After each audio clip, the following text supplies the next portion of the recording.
So in the previous video we learned about convolutions. Let's now extend this concept and learn about convolutions with multiple channels. So previously we zoomed into these layers here, the convolutional layers, where we looked at them in more detail for a single input channel and a single output channel. And as you recall, we had this feature detector that we were sliding over the input image to compute the so-called feature maps. So now we will extend this concept for multiple channels. We will start simple with a single input channel and multiple output channels. So suppose you have one input channel and three output channels like shown here. So for that we are adding a bit more annotation. So we are using this add symbol to represent the number of channels. So on the left hand side our input is a 12 by 12 image with one channel. On the right hand side we have an output feature map of 10 by 10 pixels with three channels. By the way, you may have noticed that the input size, the height and the width, doesn't equal the output height and width. For now, don't worry about it. We will discuss how to control the output size in a later video. For now, we are only going to focus on the channels, the one input channel and the three output channels. So to consider a concrete example, let's assume again we have the input image 5 here. And we will again use this grid to make the visualization a little bit easier to follow. Now the convolution operation for this first output feature map is exactly the same convolution operation that we carried out previously in the previous video.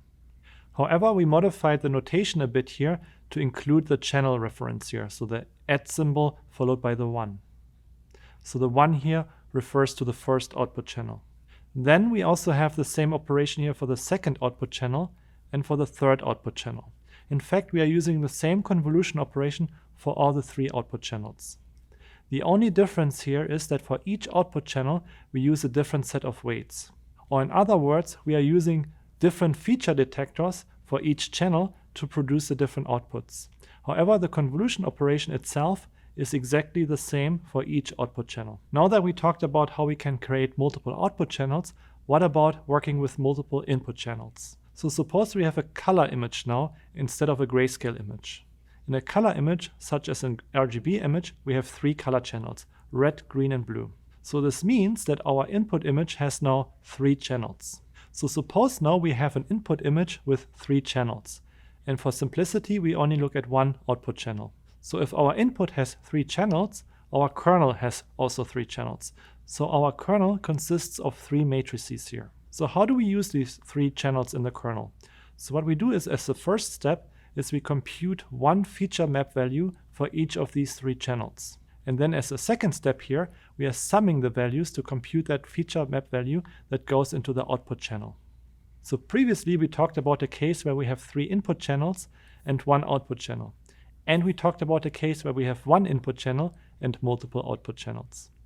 What about a case now where we have multiple input channels and multiple output channels? Let's see how that works. So suppose we have three input channels and 5 output channels now. If we have 5 output channels, we need 5 kernels. And since we have 3 input channels, each of the kernels has to have 3 channels as well.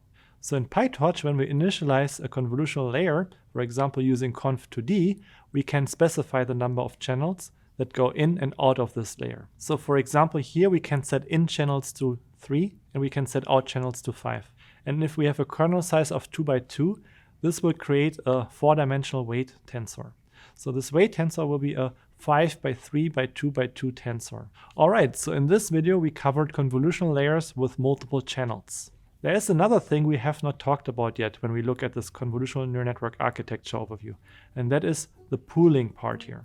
So in the next video we are going to talk about these pooling layers.